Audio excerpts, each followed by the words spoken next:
Balik lagi di Cipta Karya Sri Boga bersama saya Bangun Gembil. Kali ini kita akan buat olahan simple, yaitu adalah Korean salted bread, Korean salty bread. Seperti apa keseruannya, bagaimana cara membuatnya, langsung aja kita proses pembuatannya.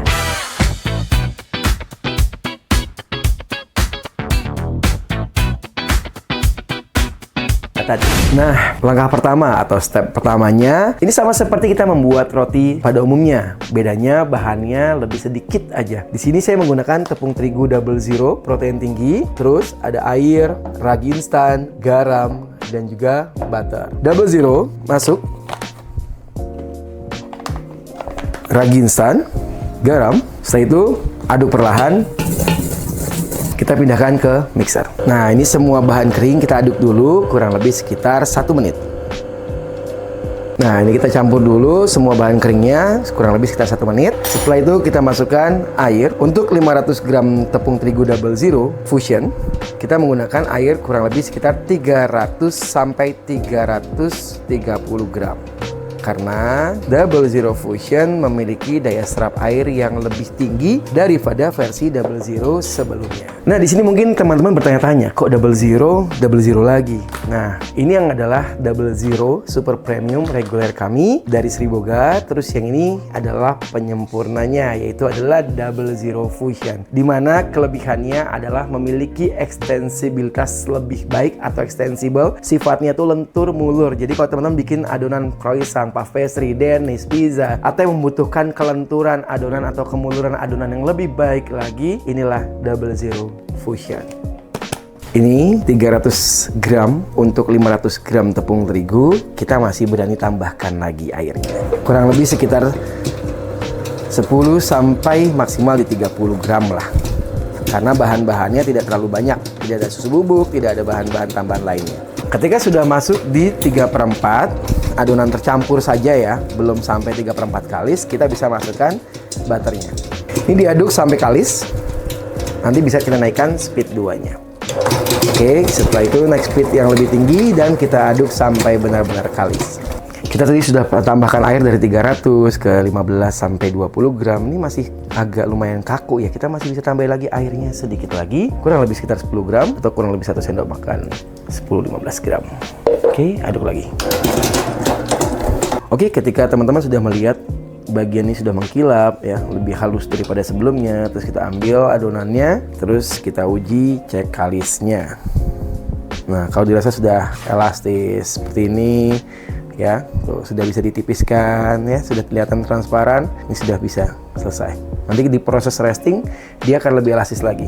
Oke, setelah itu adonan ini tinggal teman-teman bulatkan saja tuh sampai sehalus ini dan diistirahatkan dengan cara ditutup dengan bowl atau ditutup dengan plastik, itu boleh terserah, yang penting kita atur agar tidak kering ataupun kena angin dan terbentuklah kelembapan sampai akhirnya nanti mengembang, relax, baru kita kerjakan step berikutnya.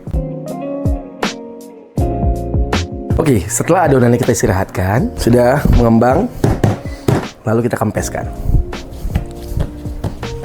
Bagian yang atas itu kan cenderung agak kering, dibalik aja.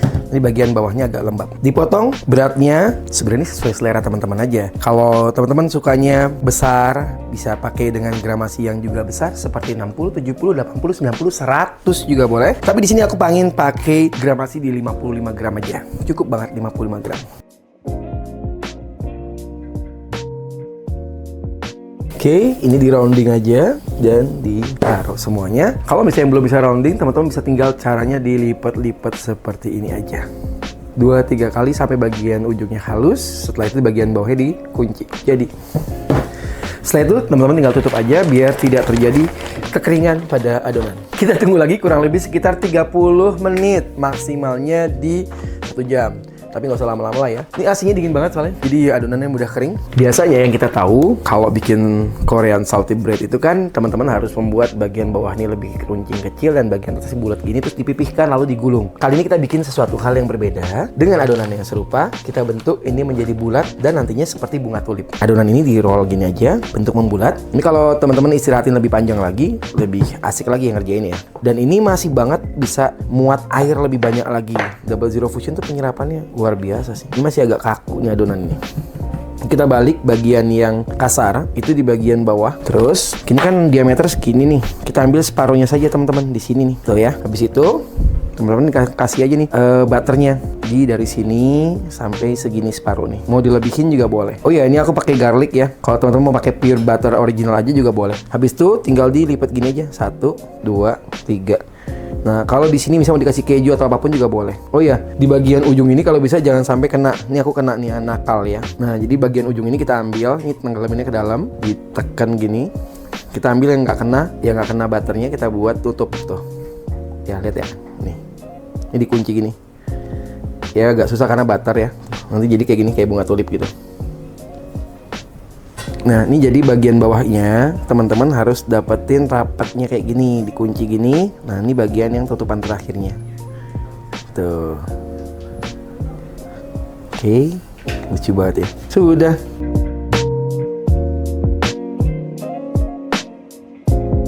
Ya, jadi kayak gini teman-teman. Ya. Ini yang butter garlic, ini butter garlic plus cheese, ini butter garlic lagi. Nah, kurang lebih jadi seperti ini. Nanti kalau ini ngembang seperti apa udah pasti dia akan agak flat dikit karena ada butternya. Adonan ini kita tinggal istirahatin dulu, ditutup atau dimasukin ke dalam proofing box. Setelah itu kita masuk ke ini, jadi bisa menu kedua karena ini bisa jadi juga untuk roti hard roll ya. Jadi kalau teman-teman mau breakfast, ini bisa dipakai. Setelah di roll, dibalik, ambil pinggirnya seperti ini, dipipihkan, terus kita bentuk kayak gini, digulung biasa aja ya. Nah, ini agak panjang, dia modelnya lurus. Ini pilihan teman-teman ya. Ini mau lurus gini bisa. Terus gimana caranya kalau misalnya mau agak oval? Kalau oval, teman-teman tarik lagi di sini. Ini dijepit di sini buat ngelem yang terakhir. Terus dari sini dijepit gini, agak dilengkungin biar bagian tengahnya lebih gendut. Tuh, jangan terlalu ditekan ya. Di sini terakhir baru ditarik pelan-pelan. Beda ya. Tuh. Suka yang mana? Kalau saya suka yang oval. Oke. Ini kita proofing dulu. Kurang lebih sekitar 1 jam. Oke teman-teman, setelah 1 jam, lihat ya. Ini tadi proofing boxnya terlalu panas, nggak dikontrol karena proofing boxnya ada di sana, di dapur yang besar. Jadi dia akan lebih flat karena butternya pecah duluan. Harusnya sebenarnya butternya nggak boleh pecah. Gak apa-apa. Aku lupa pakai butter, tapi suhunya tadi terlalu kencang. Tapi enjoy aja, nggak apa-apa salah. Ini aku sprayer dulu. Ini untuk dapetin kelembapan. Lanjut. Masih sama temanya, karena ada Korean salty bread, kita kasih juga garam, tidak sebanyak-banyak ya, biar nggak hilang identitasnya, dengan bentuk yang baru, yang berbeda. Nah, membedakan, tadi aku juga bikin yang keju, ini aku tambahin parmesan cheese. Yang lihat keju parmesan kalau jatuh tuh kayak pengen digigit lagi. Oke, sip. Good. Lanjut, kita akan oven, suhunya 200 sampai 220. Kurang lebih waktunya sekitar 10 sampai 12 menit dengan gramasi 50 gram. Oke. Ini untuk yang hard rollnya, sama di spray dulu. Kita taburi dengan tepung terigu aja. Double Zero Fusion. Oke. Setelah itu teman-teman tinggal tarik garis aja dari sini. Berkulit dia. Habis itu kalau misalnya kita mau tambahin juga ada garlic, ini juga bisa ditaruh di tengah-tengahnya. Ambil plastik segitiga, tinggal taruh aja di tengah-tengah ini. Oke, cantik, matang. Nah, ini kita ambil aja butter yang meleleh, diolesin ke rotinya. Kelihatan ya, ini garing banget tuh. Dari kulit rotinya udah kelihatan banget nih, garing banget. Kalau teman-teman nggak suka mengkilap gitu, nantinya kan kalau dimengkilapin gini dia agak sedikit soft ya. Biarin aja, nggak usah diapain, krim standar gini aja juga nggak apa-apa. Itu nanti akan diretak-retak sendiri. Jadi kayak ada crack-cracknya gitu loh. Ini untuk hard roll ya. Tutup timer. Oke, ini jadinya sudah matang, cantik warnanya. Ini bagian atasnya, ini bagian bawahnya. Crunchy, tak.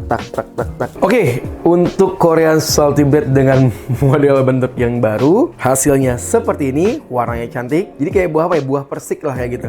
Nih ada belahannya kelihatan, ini yang keju, ini yang garlic. Nanti teman-teman bisa variasiin dengan rasa-rasa yang teman-teman suka. Seperti apa sih dalamnya? Jadi ini garing, ini udah buah dingin banget padahal. Tuh, tapi tetap oke. Terus kita buka dalamnya, apakah sama sih, nggak seperti yang kalau kita roll gitu. Menurut aku sama saja. Tuh, kopong juga dalamnya kopong kayak gini. Dan ini kalau masih hangat atau panas tuh enak banget. Oke ya, lihat ya. Tuh, harum. Wih, enak banget sumpah. Kita cobain. Bismillahirrahmanirrahim. Crunchy masih dapat, nggak out banget. Dan ini nggak ada manis sama sekali, sesuai dengan namanya. Korean salty bread. Coba di rumah. Enak banget. Oke, ini adalah hard roll-nya. Jadi teman-teman kalau misalnya mau bikin olahan kayak cream soup, mau dimakan langsung pakai butter juga bisa, mau dibikin apapun, ini simple banget. Dan bahannya juga nggak ada gulanya, jadi dipastikan ini lebih ke savory. Olahan-olahan yang gurih-gurih cocok banget di rumah Anda. Nggak akan nyesel, dicoba di rumah resepnya, simple banget. Siapa tahu bisa jadi ide usaha baru buat teman-teman semua. Jangan lupa saksikan video lainnya dari Inspirasi Baking. Jangan lupa like, comment, dan subscribe juga. Follow juga akun Instagramnya Inspirasi Baking. Dan untuk nih tepung yang spesial Double Zero Fusion, teman-teman bisa juga cek link pembeliannya untuk e-commerce ada di kolom deskripsi. Saya Bon Gembil. Wassalamualaikum warahmatullahi wabarakatuh. Bye-bye.